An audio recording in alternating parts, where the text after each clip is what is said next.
எவ்வளோ பெரிய பிரச்சனையாக இருந்தாலும் சரியான முறையிலே அதை கையாண்டால் அந்த பிரச்சனையை ஒன்றும் இல்லாமல் ஆக்கிடலாம் அப்படின்றதுக்கு உதாரணமாகத்தான் ஒரு நிகழ்ச்சியை இன்றைக்கு உங்களோடு நான் பகிர்ந்து கொண்டிருக்கிறேன். நடிகர் தலம் சிவாஜி நடித்த அஞ்சல் பெட்டி 520, கமல்ஹாசன் நடித்த சட்டமின் கையில் ஆகிய படங்களை இயக்கிய டி.என். பாலுவுடைய படத்தில் ஸ்ரீபிரியா நடிக்க ஒப்பந்தமாகியிருந்தார். ஒரு சில காரணங்களால் டி.என். பாலுவுக்கு அவர் என்ன காட்சி கொடுத்திருந்தாரோ அந்த தேதிகளில் அவரால் போக முடியல. அது டி.என். பாலுவுக்கு மிகப்பெரிய கோபத்தை ஏற்படுத்தியது. அதற்கு முன்னாலேயே கூட பார்த்திங்கன்னா பல நடிகர்கள் அப்படி நடந்துகிட்டு இருக்காங்க, அதை பேசி தீர்த்துக்குவாங்க. ஆனால் என்ன காரணத்தாலோ டி.என். பாலு ஸ்ரீபிரியா மீது வழக்கு தொடர்ந்து அவருக்கு வக்கீல் நோட்டீஸும் அனுப்பிவிட்டார். அப்படிப்பட்ட சூழ்நிலையில் தான் டி.என். பாலுடைய படமான சட்டமின் கையில் படத்தினுடைய 100வது நாள் விழா உட்லண்ட்ஸ் ஹோட்டலில் நடைபெற்றது. அந்த விழாவுக்கு ஸ்ரீபிரியா வந்தபோது அவரை ஆச்சரியத்தோடு பார்க்காதவர்களை விரல் விட்டு எண்ணி விடலாம். ஏன்னா அந்த வழக்கு பற்றிய முழு விவரங்களும் பத்திரிகைகளில் ஏற்கனவே வெளியாகிறது. தன்மேல் வழக்கு தொடுத்திருக்கின்ற ஒருத்தருடைய 100வது நாள் விழாவுக்கு ஸ்ரீபிரியா அப்படி சர்வசாதாரணமாக கலந்து கொண்டது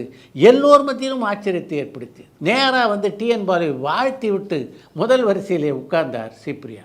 அவர் அப்படி செய்தது டி.என். பாலுவை கண்கலங்க செய்து விட்டது என்று தான் சொல்ல வேண்டும். அதன் காரணமாக உடனடியாக அந்த வழக்கை வாபஸ் பெற்றார் அவர். அந்த பிரச்சனை இருக்கே, அது சுமூகமாக பேசி தீர்க்கப்பட்டது. எந்த ஒரு பெரிய பிரச்சனையும் சரியான முறையில் அணுகினால் அந்த பிரச்சனைக்கு மிக சுலபமாக தீர்வு காண முடியும் அப்படின்றதுக்கு இதை விட வேறு என்ன உதாரணம் வேண்டும்?